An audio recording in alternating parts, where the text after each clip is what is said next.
প্রবীণ দত্ত, এখানকার অ্যাপার্টমেন্ট কমিটির চেয়ারম্যান। ওরা বলছিল আপনি আমাকে খুঁজছেন। হ্যাঁ, বসুন। জি, থ্যাংক ইউ। ভূমিকা না করে আপনাকে সরাসরি জিজ্ঞেস করি, এখানে যিনি থাকতেন সোহেল ইসু, ওই মানুষ হিসেবে কেমন?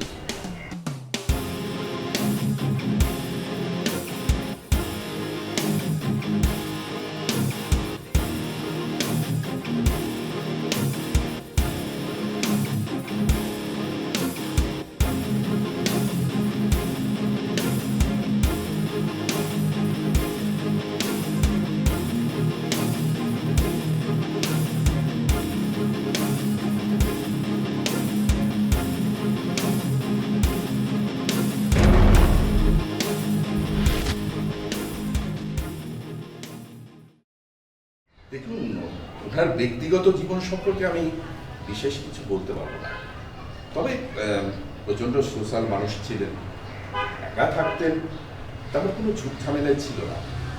তবে হ্যাঁ, ওই নিখোঁজ হওয়ার আগে তাকে বেশ আপসেট মনে হয়েছিল। কারণ জিজ্ঞেস করেছি, তেমন কিছুই বলেনি। আচ্ছা, আপনাদের ওই নিচে আশুতোষ, ওর গ্রামের বাড়ি কোথায় জানেন? হ্যাঁ, ও আমাদের গ্রামেরই ছিল, মানে কেশবপুরে। আমি 10-12 বছর আগে ওকে ঢাকায় এনেছি। ওদের বাড়িতে তেমন কিছুই ছিল না। কয়েক বছর পরে ওর ছোট ভাইটাকে আনলো, মানে পরিতোষকে। আশেপাশেই কোথাও নাপিতের কাজ করত। ও হঠাৎ চলে গেল, বেতন নিয়ে কিছু? দেখুন, বেতনের বিষয়টা আমি তেমন কিছু জানতাম না, তবে সোহেল সাহেব যেদিন নিখোঁজ হলেন সেদিন ও সারা দিন খুব কান্নাকাটি করেছে। এরপর দিন থেকেই ও নেই। ভেরি ইম্পর্টেন্ট একটা মোটিভ। পুলিশকে বলেছে? আমার কাছে তো কেউ তেমন করে জানতে চায়নি। স্যার, ওটা দেখে মনে হচ্ছে যে কভার দিয়ে কাটা হয়েছিল, পরে ওয়েল্ডিং করা হয়েছে, কিন্তু ওয়েল্ডিংটা ছুটে গেছে। এখন সেটার মধ্যে আঠা দিয়ে লাগিয়ে কোনো রকমের রং করে দেয়। ওয়েল্ডিং মানে আপনারা কি বিষয় নিয়ে কথা বলছেন? ওই পাশে জানালার গ্রিলটা কাটা। আরে সে তো বহু আগের কথা। সোহেল সাহেবের মা প্রথম যখন অসুস্থ হন তখন তিনি অজ্ঞান হয়ে ঘরের ভিতরে পড়ে থাকেন। বাধ্য হয়ে আমরা ও পাশ থেকে গ্রিলটা কেটে ঢুকে ওনাকে বের করেছিলাম। না, এরপরে তো ওয়েল্ডিং করে সেটা লাগানো হয়েছে। না না, ওয়েল্ডিং নেই, এখন শুধু আঠা দিয়ে লাগানো, খুবই হালকা করে। আঠা দিয়ে লাগানো? চলুন তো দেখি।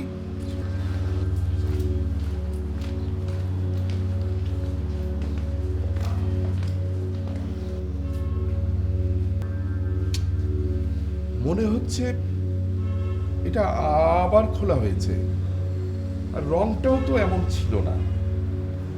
রঙের গন্ধ এখনো পাওয়া যাচ্ছে, তার মানে কাজটা রিসেন্টলি করেছে।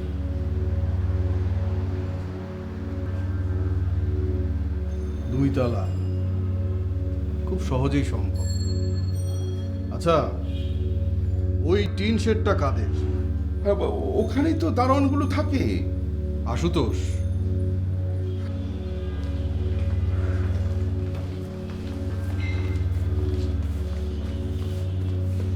জনি, স্যার, তুমি ওনার কাছ থেকে আশুতোষের গ্রামের বাড়ির ঠিকানা নাও। আশুতোষের কোনো ছবি হবে? ছবি টবি তো আমার কাছে নেই। আচ্ছা, যা আছে নাও। ধরুন sir. I need Ashutosh and Paritosh. Yes, sir. As early as possible. আর তুমি এক কাজ করো, এখানে যারা ডিউটিতে আছে তাদের কাছে দেখো কোনো চেক লিস্ট আছে কিনা, আর এখানে কে কে এসেছিল তার পায়ের ছাপ কালেক্ট করার ব্যবস্থা করো। Okay sir. কিছু important motive missing for sure, সেগুলো চুরি হয়েছে এবং আমাদের নাকের ডগা দিয়ে হয়েছে। চোর গ্রিল কাটেনি, পুলিশের নাক কেটেছে। একজন এক্স পুলিশ মেম্বার হিসেবে আমার লজ্জা করছে, তোমাদেরও লজ্জা হওয়া উচিত। তরুণ, শোনো,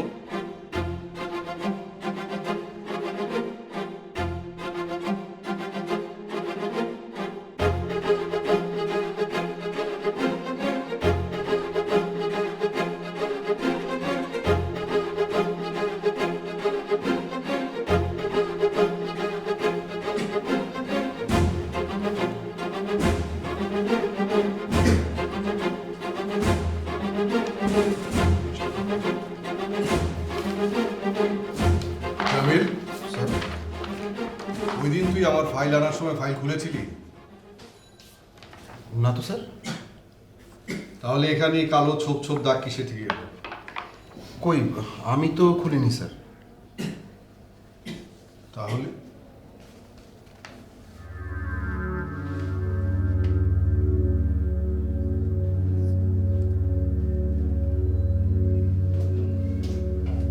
এই যে শুনেন শুনেন, জি আপনাকে বলছি, এদিকে আসেন। আমি জি জামিল, স্যার স্যারকে বসতে দে। প্লিজ। আমি তো মানে আমি কেন? বসেন বসেন বসেন। স্যার উনি হাবিলদার হারুন ডিআইজি সাহেবের ডিউটি করেন। জি স্যার, একটা ফাইল খোঁজার জন্য ভুলে ঢুকে গেছি। ডিআইজি সাহেব ফাইল আনতে বলছিল। আমি তো জিজ্ঞেস করি নাই আপনি কেন এসেছেন। চা খাবেন? না স্যার, স্যার ভুল হয়ে গেছে, আর হবে না। জামিল স্যার। এক্ষুনি যা। স্যার। বাইক না, কিশোরকে নিয়ে একটা মাইক্রোবাস নিয়ে যা। সাবিনা, জেনি আর রবি, ওদের তিনজনকে এক্ষুনি এখানে নিয়ে আয়। Okay sir.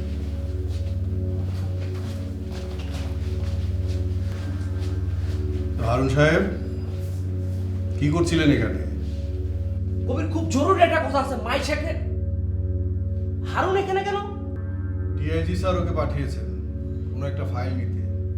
ডিআইজি স্যার এই রুমে কোনো ফাইল দরকার হলে আমাকে বলবে, ওকে কেন পাঠাবে? সেটা তো আমারও প্রশ্ন। দাঁড়াও, আমি ডিআইজি স্যারকে জিজ্ঞেস করে আসছি। আমি আসার আগ পর্যন্ত ওকে এখান থেকে যেতে দিবা না। কোনো সুযোগ নাই সাখাওয়াত ভাই, আপনি আগে আসেন, ওর অনেক ট্রিটমেন্ট বাকি। Johnny, sir. মেকআপ ম্যানকে এক্ষুনি আসতে বলো। Yes sir.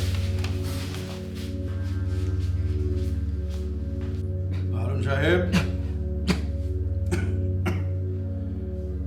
ওই কাশিটা কতদিন হলো? স্যার ঠান্ডা কাশি 3-4 দিন যাবত, ওষুধ খাচ্ছি স্যার।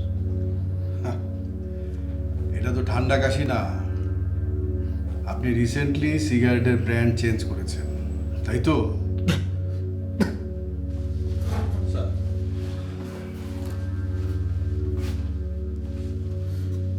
ফাইল কোথায় আমি তোমাকে বলে দিয়েছি। তুমি এখানে এলে কেন? স্যার আমার ভুল হয়ে গেছে, আর হবে না স্যার। কবির, তোমার কি মনে হয় হারুনি? কিছুক্ষণ পরেই জানা যাবে sir. Do whatever you want. আমি সব কিছুতে অ্যাপ্রুভাল দেবো, প্রয়োজনে আমি উপরে কথা বলবো, কিন্তু এইসব বেইমানগুলোকে তুমি ছাড়বে না। এরা দেশের শত্রু।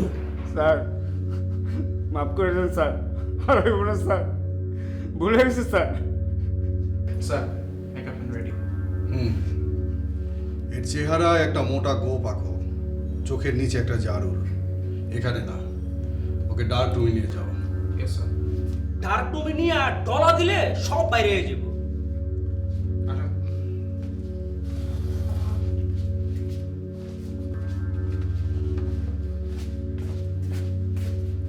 সাখাওয়াত ভাই, আপনি কি বলতে এসেছিলেন? না মানে ওই মেয়েটার কোনো ড্রেস পাওয়া গেল কিনা? যদি জানতাম আপনি সবার আগে জানতেন। Okay, anyway, good job sir. Sir. Sabina, খুব কাছাকাছি চেহারা, কিন্তু সেদিন তো ওই জরুলটার গোপটাকে নকল মনে হয়নি, আজ কিন্তু মনেই হচ্ছে নকল। এটা এখানকার মেকআপ ম্যানের মহানুভবতা। একই ছিল। তবে আমি কিন্তু সিগারেটের গন্ধটা পাচ্ছি। স্যার ওর ব্যাগে একটা সিম পাওয়া গেছে অ্যাক্টিভ, আর আমরা অপারেটর দিয়ে দিয়েছি, 10 মিনিটের মধ্যে কল লিস্ট পেয়ে যাবো।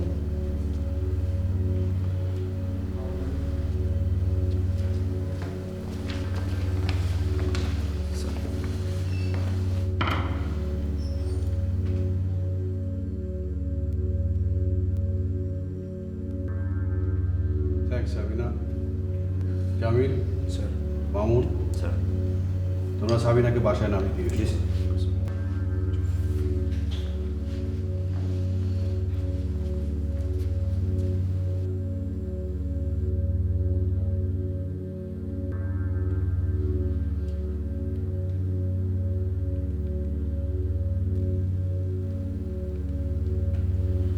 এই নাম্বারটা কার?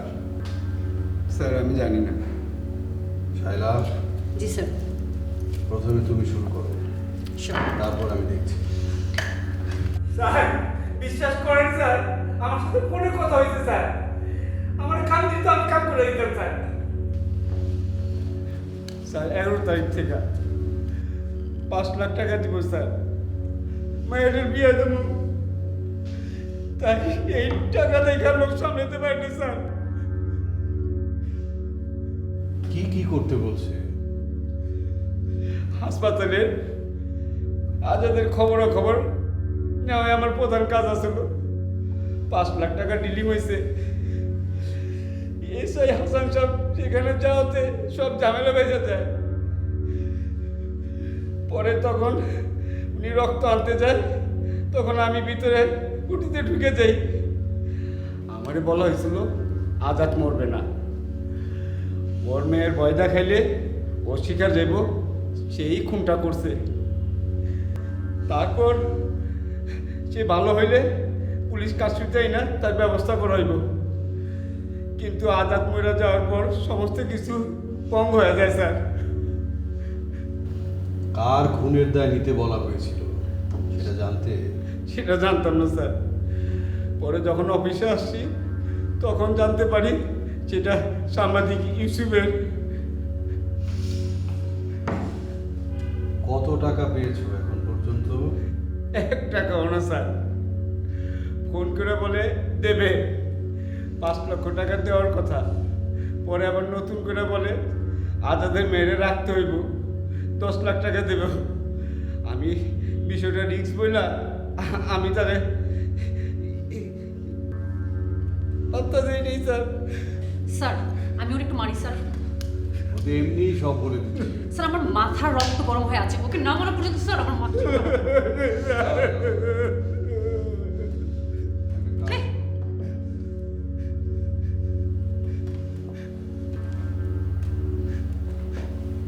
এই নাম্বারটাতে ফোন দিয়ে বলো মেয়েটাকে রাখার জায়গা তুমি পেয়েছো। বলার ভয়েস স্বাভাবিক রাখবে, আর যদি একটু উল্টাপাল্টা হয় শায়লা জি স্যার। শুরু করে দিও।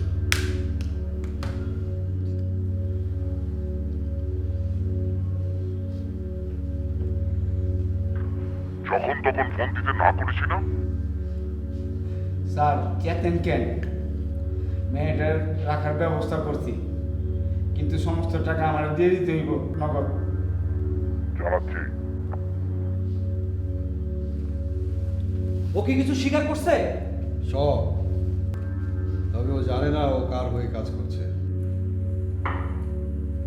সবাই একটা রাত পাঠা। থাকাও হয়।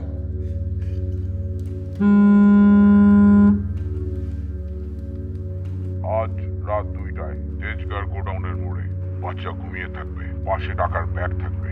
এদিক ওদিক হলে লাশ হয়ে যাবি। লোক চিনতে ভুল করিস না। কবির কত দূর হয়ে গেল? স্যার মাল বহুত যাওরা, কমসে কম 7 দিন লাগবে আপনার কট করতে। সব কিছু প্রমাণ পাওয়া গেছে স্যার। শালারেও ফালাইতে পারলাম না, এবার হাতের মোয়াটা ফসকে গেল। রাত 2টা, 12 লাখ থাকবে, 2 লাখ তোর বকশিস। কিন্তু বাচ্চাটা নিয়ে কি করুন? কাল সকালে জানাবো, ফোন খোলা রাখিস। গুড হারু, তুমি খুব ভালো কাজ করেছো। এখন আর ওরা বাঁচায় রেখে লাভ কি? এখনই পুইতা হলাই। ভাগবত ভাই, মাথা গরম করা যাবে না। আগে মাইশাকে ভালো ভালো উদ্ধার করতে হবে, জি স্যার। মাথা ঠান্ডা রাখতে হবে। Shaila, yes sir. তুমি টিম রেডি করো। Sure sir. তোমাদের ওয়েল ইকুইপ থাকতে হবে। Sure gate. স্যার। সাখাত ভাই, আমি কি একটা আর্মস রাখতে পারি অন্তত আত্মরক্ষার জন্য? একবার তো হাঁটুর উপর দিয়ে গিয়েছে।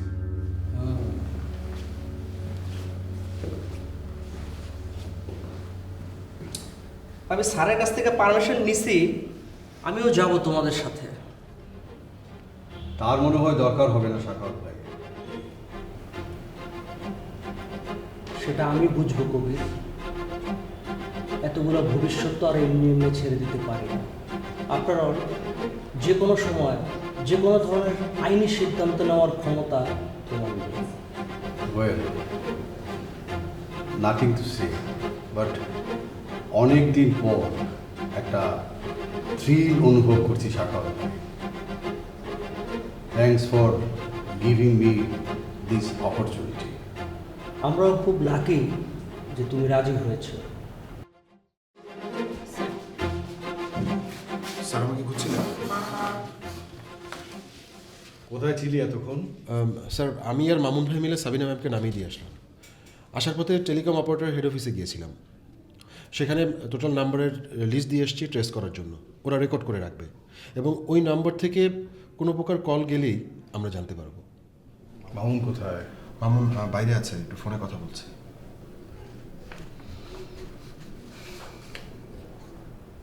কোনো কিছুরই হিসেব মিলছে না রে জামিল। একটা গ্যাপ থেকে যাচ্ছে, সঠিক বুঝতে পারছি না। আজ রাতেই তো সব ক্লিয়ার হয়ে যাবে স্যার। এখন বাট সামথিং ইজ রং। ঘটনার প্রবাহে অপরাধীরা সামনে আসছে, কিন্তু সব কিছুর মধ্যেই একটা তাড়াহুড়ো। আশুতোষ আর পরিতোষ কোথায়? তাছাড়া সেলুনের এতগুলো মানুষ হাওয়ায় মিলিয়ে গেল। সোহেল ইউসুফের বাসায় কে ঢুকেছিল? কি নিতে ঢুকেছিল? স্যার, আমার ইনফর্মার আমাকে ফোন দিয়েছিল। ওরা ভোরে একজনকে বর্ডার ক্রস করার কন্ট্যাক্ট পেয়েছে। টুন্ডা গ্রুপের বড় মাথা।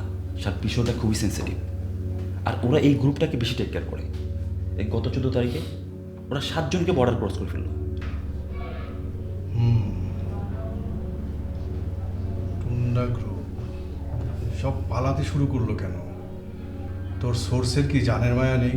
তোকে এই ঘটনা লিক করলো? স্যার, ওর বয়স কম স্যার, আর ও ভালো পথে ফিরতে চায়, আর আমি সবসময় ওকে মোটিভেট করি। Good, very good. হিসাবে তো বড় মাথা না, টুন্ডাকেই বর্ডার পাস করানোর কথা। হয়তো স্যার ও ইচ্ছা করে বলছে না যে ওই টুন্ডা। তাও হতে পারে। তার মানে মাইশাকে ও হারুনের কাছে বুঝিয়ে দিয়ে ও পারে চলে যাবে। বাই দ্য ওয়ে, কোন বর্ডার? আখাউড়া। ঢাকা থেকে তো কাছে কুমিল্লা, তাহলে আখাউড়া কেন? কাঁচপুর আর মেঘনা ব্রিজের জ্যামের কোনো ভরসা নেই স্যার। হতে পারে। তবে টুন্ডা গ্রুপের বড় মাথার যদি জামিলের মতো বুদ্ধি থাকতো তাহলে অনেক আগেই ধরা খেত। স্যার, আখাউড়া ওদের স্ট্যান্ড, আর এই কারণে ওরা এটাকে সেফ রোড মনে করছে। আর ওরা এক্স্যাক্টলি ঠিক বর্ডার দিয়ে যাবে না, ওরা আশেপাশের যে কোনো অঞ্চল দিয়ে যেতে পারে, হয়তো কাটাতার কোলে, এক কথা চুরি করে। We have to stop him here in Dhaka. Right sir. Sir, হারুনের ফোনে আবারও কল এসেছিল, আবার লোকেশন চেঞ্জ, উত্তরা রাত 10টা। হঠাৎ মনে হয় হিসাব মিলে যাবে। শোনো, আমাদের 4 জনের বাইরে এই কথা যেন আর কেউ না জানে। Sure sir. আমরা আমাদের আগের প্ল্যান মতোই ফোর্স পাঠাবো তেজগাঁয়ে। ঠিক আছে? Okay sir. কিন্তু জনি আর কিশোর, আজ তরুণকে খুব দরকার ছিল। ওরা অন্য কাজে আছে, ডোন্ট ওয়ারি। আর তরুণের ছুটিটা খুব দরকার ছিল। হারুনের কথা যদি সত্যি হয় তাহলে ওরা রিসেন্টলি এই টোপ গিলেছে, কিন্তু হারুন যে এই টোপ গিলবে সেটা আগে থেকেই কেউ জানতো। সে জানে হারুনের মেয়ের বিয়েতে টাকা লাগবে। স্যার, ফোর্স ডিস্ট্রিবিউশন কিভাবে করব? শাখাওয়াত ভাইয়ের নেতৃত্বে এই অপারেশন হবে। উনি যেহেতু আমাদের সবার সিনিয়র আর উনি থাকতেও চেয়েছেন, সুতরাং include some arm forces. Right sir. Experience যারা আছে তাদেরকে ইনক্লুড করো, দেন উই ফাইট। আর জামিল সহ আমরা থাকবো র্যাকেটে। আমি হারুনকে নিয়ে একাই বের হব। শাখাওয়াত ভাইকে বলবে তেজগাঁও গোডাউনের সামনে রাত 12টার মধ্যে থাকতে, তবে যেন গা ঢাকা দিয়ে থাকে, নিরাপদ দূরত্ব থেকে। বলবে আমরা ঠিক 1:30টার মধ্যে পৌঁছে যাব। কিন্তু স্যার, লোকেশন তো চেঞ্জ। I know. আমরা ঠিক 9টার মধ্যে বেরোবো, 2টা বাইক নিয়ে। আমার সাথে হারুন থাকবে। তোমরা সবাই একটা মাইক্রোবাস নিয়ে যাবে, কিন্তু একজন বিশ্বস্ত ড্রাইভার নেবে যে সব রাস্তাঘাট চেনে। ক্লিয়ার? শাখাউত ভাইয়ের মাথা গরম, কোনো সুযোগ নেওয়া যাবে না। Okay sir. Okay sir. Good. আচ্ছা জামিল, তুই বল। স্যার মাইশা তোর কাছে, তোকে বাঁচতে হবে যে কোনোভাবে, আর একমাত্র মাইশার কারণেই পুলিশ এই কাজে অ্যাগ্রেসিভ না। তাহলে তুই মাইশাকে নিয়ে ভাবতিস না নিজেকে বাঁচানোর চেষ্টা করতিস? নিজে বাঁচলে বাপের নাম স্যার। যেখানে মাইশার বাবাকেই ছাড়িনি, সেখানে মাইশাকে নিয়ে এত ভাববো কেন? এক্ষেত্রে যে কোনো খুনি তাই করবে, কিন্তু টুন্ডা আর টুন্ডার বড় মাথা মাইশাকে নিয়ে তো ভাবছে কেন? এটাই আসল গল্প।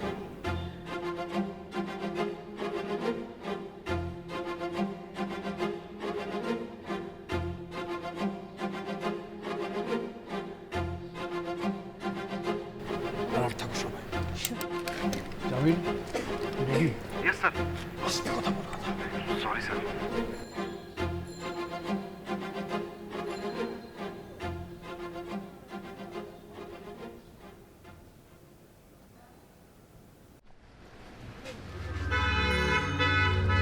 স্যার, আপনি কি ওই গাড়িতে আছেন?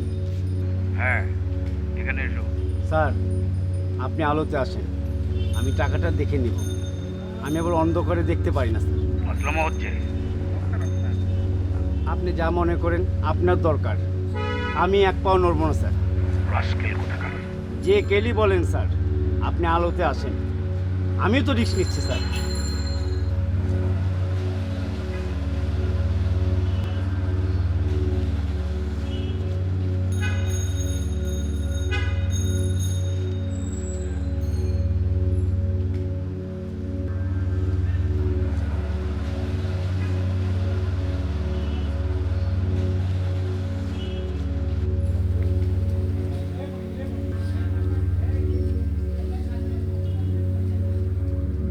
গাড়ির ডিক্কিটা খুলে ব্যাগটা চেক করে নাও। স্যার আমি পারবো না স্যার, আপনি খুলে দেন। আমার বাপে জন্মে এই গাড়ি আমি খুলিনি স্যার। দেখি ও একটা গাধা, এই ডিক্কি, সামান্য একটা ডিক্কি খুলতে পারো না তুমি? স্যার আমি একটা রিকন্ডিশন গাড়ি দেখছি স্যার, কিনবো টাকা পেলি, তারপর শিখে নিব স্যার। মনে হচ্ছে পুলিশে এরকম গাধা লেভেলের লোকজন চাকরি পায় কি করে?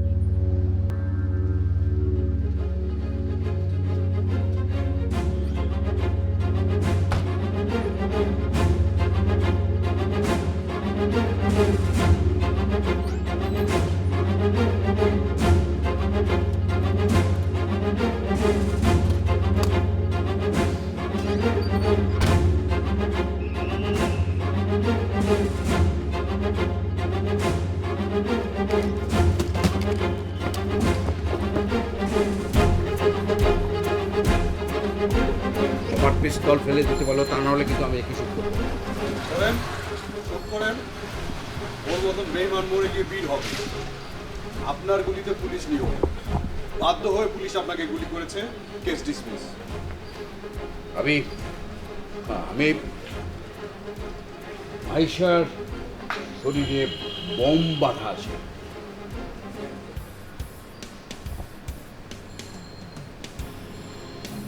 লাস্ট হলে আপনিও মারা যাবেন শওকত ভাই। বিশ্বাস করছো না কবির? বিশ্বাস হচ্ছে না তোমার? আমি যাচ্ছি তোমাকে।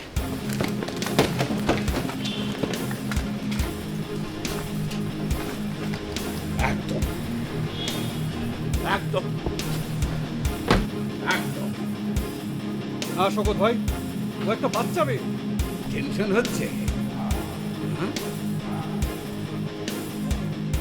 শওকত ভাই, আপনি যেতে চাইলে চলে যান, আমরা কেউ আপনাকে বাধা দেবো না।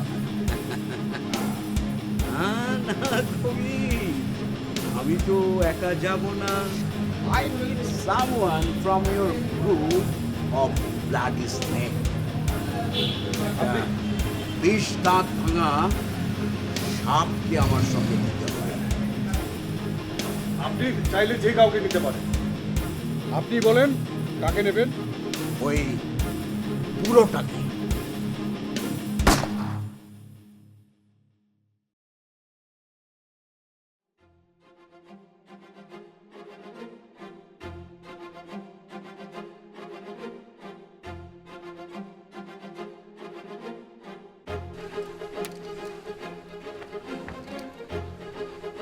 needed him alive, Shakhawat bhai.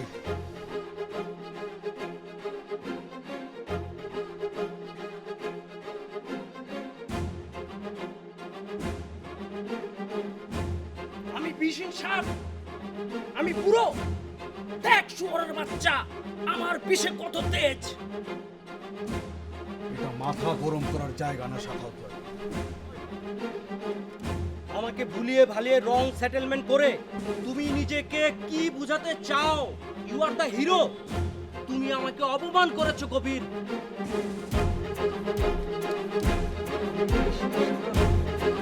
আমি পুরো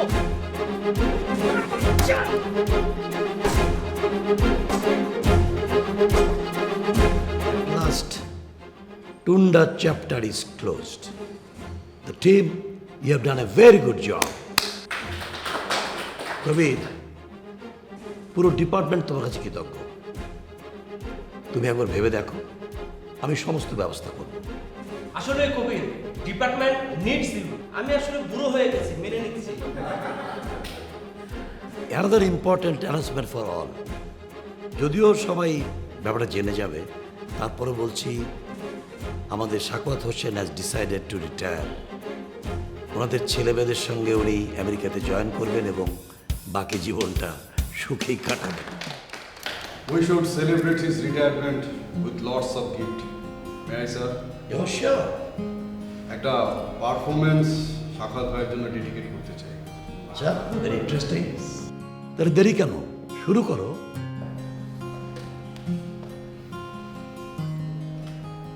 একটা গল্প দিয়ে শুরু করি।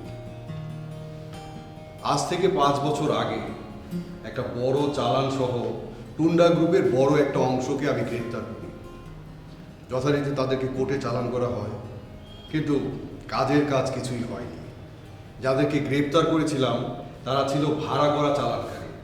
এগুলো তুমি কি বলছো? এগুলো বলার সময় নেই আমার কাছে। শাখাওয়াত ভাই, ভূমিকা শুনে আজকে উঠলেন, এখনো তো উদাহরণ সহ বিবরণে যায়নি। Shakhawat, let him continue. Sir, এই ইতিহাস শুনতে গেলে আমার ফ্লাইটের টাইম হয়ে যাবে। আপনি ফ্লাইট ধরবেন কি ধরবেন না সেটা সিদ্ধান্ত নেবেন স্যার। আগে গল্পটা শেষ করা দরকার। Smelling something fishy. Kabir, go ahead. পাচারকারীদের গ্রেপ্তার করার পর আমার কাছে উড়ো ফোন আসতে থাকে এবং হুমকি ধামকি এমনকি লোভনীয় অফার, কিন্তু আমি রাজি হইনি।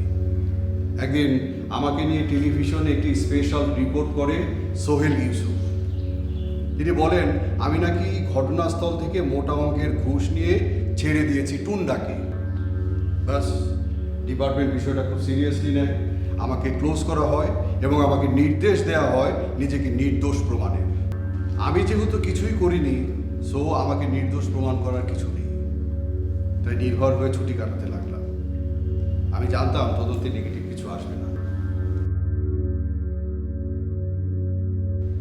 কিন্তু টুন্ডা গ্রুপের প্ল্যান আরো কঠিন। রাতে নির্জন রাস্তায় আমার সদ্য অন্তঃসত্ত্বা স্ত্রী সহ আমার উপরে হামলা করে, আমাকে মেরে ফেলতে চেয়েছিল। স্যার স্যার আমি তো ডিফেন্স শিখেছি ট্রেনিংয়ে, কিন্তু নীলা ও তো শিখেনি। আমার সব কিছু শেষ হয়ে গেল sir.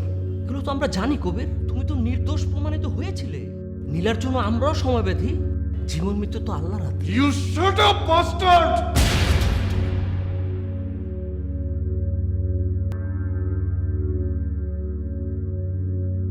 Kabir, you are crossing your limit. Kabir, control your language please. I am sorry sir. আমাদেরকে গুলি করে পালানোর সময় মোটর বাইকের 3টা ফুটেজ পেয়েছিলাম। 4 রাস্তা থেকে মোটর বাইকগুলো কোন দিকে যাচ্ছিল সেই ফুটেজ কেন পাইনি আপনি জানেন স্যার? ওটা নষ্ট ছিল। তার আগের দিন পর্যন্ত ভালো ছিল। ইলেকট্রনিক জিনিস যে কোনো সময় নষ্ট হতে পারে কবির। আমি সেটা মেনেই নিয়েছিলাম, কিন্তু যদি কালকে না জানতাম ওইখানে ডিউটিতে ছিল সার্জেন্ট আজাদ, যেটা তদন্তকারী কর্মকর্তা সাখাওয়াত হোসেন রিপোর্টে উল্লেখ করেন। What? G sir, report ready আছে, পেশ করব। তবে আগে গল্পটা শেষ করতে হবে। আমরা সবচেয়ে বেশি ফোকাস ছিলাম সোহেল ইউসুফকে নিয়ে, আর আজাদকে ভেবেছিলাম বলির পাঠা। আপনি জানেন কিনা জানি না স্যার, আজাদের গ্রামে তার পরিবার বেশ অবস্থাপন্ন, কিন্তু সেটা তার পৈতৃক নয়। আজাদ চাকরিতে জয়েন করার 8 মাসের মাথায় গ্রামে বাড়ি করতে শুরু করে। এর কিছুদিন পর হঠাৎ একটা 2 বছরের বাচ্চা মেয়েকে এনে বলে এটা তার মেয়ে। ঢাকাতে গোপনে বিয়ে করেছে, প্রসবের সময় স্ত্রী মারা গেছেন। এতদিন বাচ্চাটা খালার কাছে বড় হয়েছে, খালার বিয়ে হয়ে যাবে, তাই মেয়ে থাকবে তার ফুফুর কাছে। গ্রামের ব্যাপার স্যার, যেখানে কোনো কিছু না হলেও মানুষ ব্রু কুচকে তাকায়, আর এখানে তো ব্রু কুচকানোর অনেক অপশন ছিল। দিন ভালোই চলছিল। খালা মাঝে মধ্যে আসছেন তার ভাগ্নিকে দেখতে, আর ফুফুও খুশি এরকম একটা জ্যাকপট পেয়ে। জ্যাকপট বলছো কেন? তরুণ স্যার, স্যার বলেনি, তরুণের ছুটিটা আমার প্ল্যান ছিল। তরুণ বলো। Thank you sir. মাইশার ভরণ পোষণের জন্য প্রতি মাসে একটা গায়ে তহবিলে 1 লক্ষ টাকা করে জমা হতো। সেই টাকা নিয়ে যেতেন মাইশার খালা সাজেদা বেগম। আজ সকাল থেকেই সেই সাজেদা বেগম এবং তার ফুপু দুজনেই আমাদের কাস্টডিতে রয়েছে। তাদের জিজ্ঞাসাবাদ চলছে। থ্যাংক ইউ তরুণ, বসো। Thank you sir. কষ্ট কষ্টে যাবি, তোর তো বয়স আছে, কিন্তু এই পুরোটার দিকে তাকিয়ে দেখ, উনি আর কত দিয়ে। স্যার, কবির আমাকে অপমান করছে। তথ্য প্রমাণ ছাড়াও কিভাবে বলে আমার সাথে সাজেদার সম্পর্ক আছে? এটা তো কোর্ট না। স্যার, আমি কি একবারও বলেছি সাজেদার সাথে সাখাওয়াত ভাইয়ের কোনো সম্পর্ক আছে? একেই বলে ধর্মের কল বাতাসে নড়ে। মাইশার খালা সাজেদা আসলেই মাইশার মা ওরফে সানজেদা। আর যদি আমার ভুল না হয়, মাইশার বাবার নাম সাখাওয়াত হোসেন। আলে বাইরে পাহারা বাড়াও, আমি না বলা পর্যন্ত কেউ বাইরে যাবে না। This is too rude sir. Shut up. Kabir, please go on.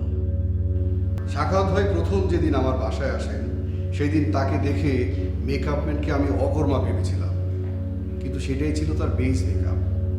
আসল মেকআপ নিয়ে উনি বাড়িওয়ালার সঙ্গে কথা বলতে আসেন ওনার বিদেশ ফেরত ভাগ্নি সানজেনা ওরফে সাজেদা ওরফে মাইশার মায়ের জন্য বাসা ভাড়া করার জন্য। হোয়াট? Yes sir. সাখাওয়াত ভাইয়ের কথায় সার্জেন্ট আজাদ রাজি হয় আমার তদন্তের জরুরি ফুটেজ নষ্ট করার, আর সেই কথোপকথনের রেকর্ড থেকে যায় আজাদের মোবাইলে। শুরু হয় ব্ল্যাকমেইলিং। নিজেকে সেফ রাখতে আজাদের সিম্প্যাথির দরকার হয়, তাই আজাদের নিঃসন্তান বোনের কাছে নিজের অবৈধ সন্তান মাইশাকে পাঠিয়ে দেওয়া হয়, আর আজাদ পায় প্রতি মাসে 1 লাখ করে টাকা। ধূর্ত সাখাওয়াত হোসেন খুঁজতে থাকে মোক্ষম সময়। কেটে যায় 5 বছর। হঠাৎ চলে আসে সেই সময়, তাও আবার অসম্ভব কাকতালীয়ভাবে সোহেল ইউসুফ আর সার্জেন্ট আজাদের ভাইরাল যুদ্ধ। নিয়তির কি খেলা, দুজনই তাদের পথের কাটা। তাদের তাদের মানে? সাখাওয়াত হোসেন টুকু আর শওকত ভুইয়া ওরফে দাদির দেয়া নাম ঠান্ডা, দুয়ে মিলে টুন্ডা। কবির, আমার সব জট পাকিয়ে যাচ্ছে। সোহেল ইউসুফ আমাকে নিয়ে রিপোর্ট করে বেশ জনপ্রিয়তা পেয়েছিল। ওর মধ্যে সাংবাদিকতার আসল সত্তা ছিল। সে তার প্রফেশনকে মন থেকে ভালোবাসত, কিন্তু সে যখন জানতে পেরেছে তাকে ইউজ করা হয়েছে, সে সেটা মেনে নিতে পারে না। তাই নিজের মতো করে সত্যের সন্ধানে নামে। বিভিন্ন তথ্য উপাত্ত সংগ্রহ করে সে জানতে পারে শওকতই হলো টুন্ডা। আপনার সাথে দেখা করতে এসেছিল স্যার, আপনি ছিলেন না। সাখাওয়াত ভাইয়ের সাথে কথা বলে যায়, আপনার ভিজিটর লিস্টে তার এন্ট্রি আছে। ও তার রিপোর্টের ফুল হার্ড কপি সাখাওয়াত ভাইয়ের কাছে দিয়ে যায়, কিন্তু ভাগ্যের কি নির্মম খেলা, কথা চলে যায় যথাস্থানে। স্বভাবতই সোহেল ইউসুফের মৃত্যু টুন্ডা গ্রুপের জন্য জরুরি হয়ে পড়ে। আবারও উপলক্ষ সেই কাকতালীয় ভাইরাল ঘটনা। তবে মজার ব্যাপার কি জানেন স্যার? এখানে মজার কি আছে কবির? আমি ভাবতেও পারছি না সাখাওয়াত একই ঘটনাকে ব্যবহার করে দুজন দুজনার পথের কাঁটাকে সরাতে চেয়েছিল। তাই প্রথম থেকেই আমরা সমন্বয়হীন ক্লু পাচ্ছিলাম। সাখাওয়াত ভাই চেয়েছিলেন তার মেয়ে মাইশাকে নিজের কাছে এনে আজাদকে মেরে ফেলা, আর শওকত ভূঁইয়া চেয়েছিল সোহেলকে সরিয়ে পুলিশের গুম নাটক সাজানো। জনগণ এটা খুব বিশ্বাস করে স্যার। আর এক্সিকিউটর একজন কমন পার্সন। সাখাওয়াত ভাই আমাকে বানিয়ে বলতে গিয়ে একটু ভুল করে ফেলেন। সোহেলের লাশ পোস্টমর্টমের অবস্থায় ছিল না স্যার। স্যার, আমার গলা শুকিয়ে যাচ্ছে। তরুণ সকাল থেকে সঞ্জনাকে জেরা করছে, বাকিটা ওই বলুক। ওকে, থ্যাংক ইউ স্যার। পথেই সাখাওয়াত স্যার সাজেদাকে ফোন দেন আজাদকে গাজীপুরে আসতে বলার জন্য। সাজেদা জানায় শওকতের প্ল্যান অনুযায়ী সোহেল শেষ। এদিকে সাজেদা আবার আজাদকে জানায় মাইশাকে নিয়ে গাজীপুরে আসতে, কারণ মাইশার সেফটি নিয়ে সে চিন্তিত ছিল। একই সাথে শওকত ভূঁইয়াকে জানায় সাখাওয়াত স্যারের প্ল্যান। শওকত ভূঁইয়া সাখাওয়াত স্যারকে না জানিয়ে সোহেল ইউসুফকে খুন করায় তাদের মধ্যে বাকবিতণ্ডা হয়। বিপদ বুঝতে পেরে টুন্ডার দুই মাথা আবারও এক হয়ে যায়। আজাদকে কনভিন্স করে খুনের দায় স্বীকার করে নেওয়ার জন্য। হাসপাতালে চিকিৎসাধীন অবস্থায় সে পালাবে। এদিকে সাখাওয়াত স্যারের কাজ ছিল একটা ক্রসফায়ারের মিথ্যা নাটক সাজানো। আজাদের জায়গায় রিপ্লেস হবে একটা মুখ বিকৃত লাশ। কিন্তু আজাদ জানতো না যে তাকে সত্যি মেরে ফেলা হবে। গাজীপুরের অ্যাগ্রোশেডের বাইরে ধারণ করা হয় সিসিটিভির মিথ্যে ফুটেজ, যেখানে মোবাইল ফোন আদান প্রদান করা হয়। এবং এই দৃশ্যে সোহেল ইউসুফের চরিত্রে অভিনয় করা ব্যক্তির নাম হাবিলদার হারুন। আমরা অবাক হয়ে যাচ্ছি, তুমি এত দ্রুত এসব বের করলে কিভাবে? স্যার, অবাক হওয়ার কিছু নেই। শায়লা, ওটা রেডি করো। বসো তো। Thank you sir. খুব গুছিয়ে কিন্তু মিথ্যা বলা যায় না স্যার, একটু গলত থেকেই যায়। আমরা পরিতোষের গল্প শুনেছি, সোহেল ইউসুফের চুল কালো করারও গল্প শুনেছি, কিন্তু যিনি এই গল্প বানিয়েছেন তিনি স্টাডি না করেই গল্প বানানোতে এই গলত রয়ে গেছে। স্যার, আপনি এতক্ষণ অনেক খারাপ মানুষের কথা শুনেছেন, এখন আপনাকে একজন ভালো মানুষকে দেখাবো। মানে? আশুতোষ। পরিতোষের সাথে সোহেল সেলুনের অ্যাপার্টমেন্টের ছাদে গাঁজা খায়। একটি অপরিচিত জায়গার সেলুনের ছাদে গাঁজা তখনই খেতে পারে যখন সেই বাড়ির মালিক তার পরিচিত হয় অথবা বন্ধু সমতুল্য হয়। আমি বারবার বলার পরেও সেলুনের বাড়ির মালিকের সাথে আমাকে দেখা করানো হয়নি। কিভাবে করবেন? ওই বিল্ডিংয়ের মালিক তো সাখাওয়াত হোসেন নিজেই। সেলুনের সবার নাম তার মুখস্থ।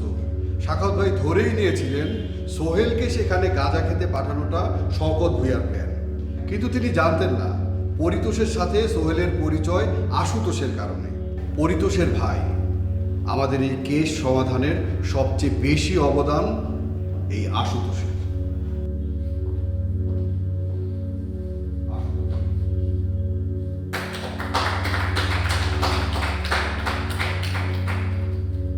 কবির, he deserves a big award. Sir, Paritosh সহ বাকিদেরকে ওপার থেকে নিয়ে আসতে হবে। 14 তারিখ রাতে এদের সবাইকে ওপারে পার করে দেওয়া হয়, এবং সেটাও খুব ভালোভাবে নয়। ওরাই এই কেসের ইম্পর্টেন্ট সাক্ষী স্যার। কিন্তু টুকু সাহেব ঠান্ডাকে ঠান্ডা করার প্ল্যান কেন করলো বলো তো? নিজে বাঁচলে বাপের নাম। যখনই তার ভুলগুলো আমাদের কাছে ধরা পড়তে শুরু করে, তখন শওকত ভূঁইয়ার নামে নানা রকমের তথ্য আসতে শুরু করে আমাদের কাছে। জামিলের সাথে অন্তরঙ্গ হয়ে সানজানা বোঝার চেষ্টা করে আমাদের অগ্রগতি। ওর পকেট থেকে মোবাইল মেরে দেয়া আর পকেট মারা ছিল সাজেদার পূর্বের পেশা। শেষমেশ ডেসপারেট হয়ে কফি শপে ঢুকে শওকতই যে টুন্ডা সেটা চিঠি আকারে ঢুকিয়ে দেয় আমার ফাইলে। তারপর জেনিকে ফোন দিয়ে মৃত্যুর হুমকি দেওয়া হয় জেনি ও রবিকে। রবিকে ফোন দিতে পারেনি, কারণ জামিলের মোবাইলে শুধু জেনির নাম্বারই সেভ করা ছিল। কোনো কিছুতেই যখন কাজ হচ্ছিল না, তখন সাখাওয়াত ভাই মিথ্যা আশ্বাস দিয়ে শওকতকে নিয়ে আসে উত্তরায়। উত্তরার প্ল্যান কিন্তু আমরা তাকে বলিনি, কিন্তু তার সেখানে উপস্থিত হওয়াটাই ছিল তার ডেসপারেট ভুলের অংশ। স্যার, সাখাওয়াত ভাই খুব ঠান্ডা মাথায় প্রতারণা করেছে শওকত ভূঁইয়ার সাথে। টুকু, তোমার কিছু বলার আছে? আমার লয়ার কথা বলবে স্যার। আমার ফ্লাইটের টাইম হয়ে যাচ্ছে। Shut up! Arrest him!